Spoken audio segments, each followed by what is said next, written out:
आई, आज काय बनणार आहे? आज आपण बनवणार आहे पालकची भाजी. पालकची भाजी. पालक असा स्वच्छ धुवून घेतलाय मी. निवडून आणि धुवून घ्यायचा आणि मग तो निथळून घ्यायचा स्वच्छ चांगला असा. पाणी निथळल्यानंतर मी त्याचा मसाला काढलेला आहे.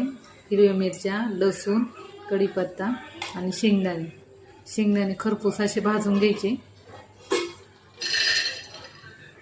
कढई टाकली तर आता कढई गरम करायला ठेवली आणि त्यात शेंगदाणे टाकले.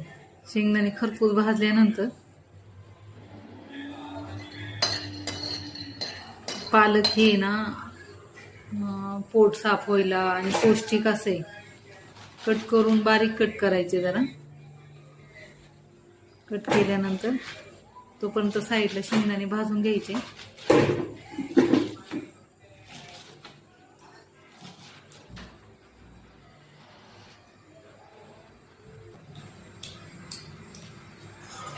शुगरच्या पेशंटला, ज्याला डायबिटीज वगैरे आहे ना, त्या पेशंटला आहे ना पालकची भाजी खूप चांगली असते, पौष्टिक असते.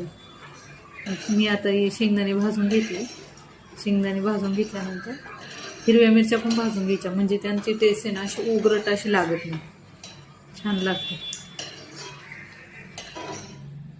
तुम्ही लहान मुलं पण थोड्याच मिरच्या घ्यायच्या. ज्यांना तिखट लागत नसेल ना तर त्यांनी कमी मिरच्या दोन तीन मिरच्या घेतल्या तरी चालेल. त्या भाजून घ्यायच्या. जरा भाजून घेतल्यानंतर टेस्ट छान लागते. आणि पालकची भाजी ही आहे ना माझ्या मुलांना आणि माझ्या मिस्टरांना खूप आवडते. आणि ती बाजरीच्या भाकरी बरोबर खूप छान लागते. ज्याला ती आता पालकची भाजी आहे ना कढईत टाकली, आपले गरम केलेल्या कढईत टाकायची आणि नंतर थोडं पाणी टाकायचं. थोडं वाफळून द्यायची 5-10 मिनटं. झाकण ठेवायचं त्याच्यावर. गॅस थोडा मीडियम करायचा. मीडियम फ्लेम केल्यानंतर आहे ना त्याचा कलर पण बदलत नाही. पालक ही खूप पौष्टिक अशी भाजी आहे. फक्त ज्याला शुगर असेल ना तर त्यांनी ना ते बाजरीची भाकरी नाही खायची त्याच्यामध्ये बरोबर. चपाती खाली तरी चालते, नाही तर मिक्स आटा असतो ना, म्हणजे वेगवेगळ्या धान्यांचं बनवून दळून आणलेलं आहे ना पीठ आहे ना, ते त्याची भाकरी करून खायची त्याच्याबरोबर, नाही ते ज्वारीची भाकरी. आता ही मिक्सरमध्ये हिरवी मिरची, कढीपत्ता आणि लसूण वाटून घेतली.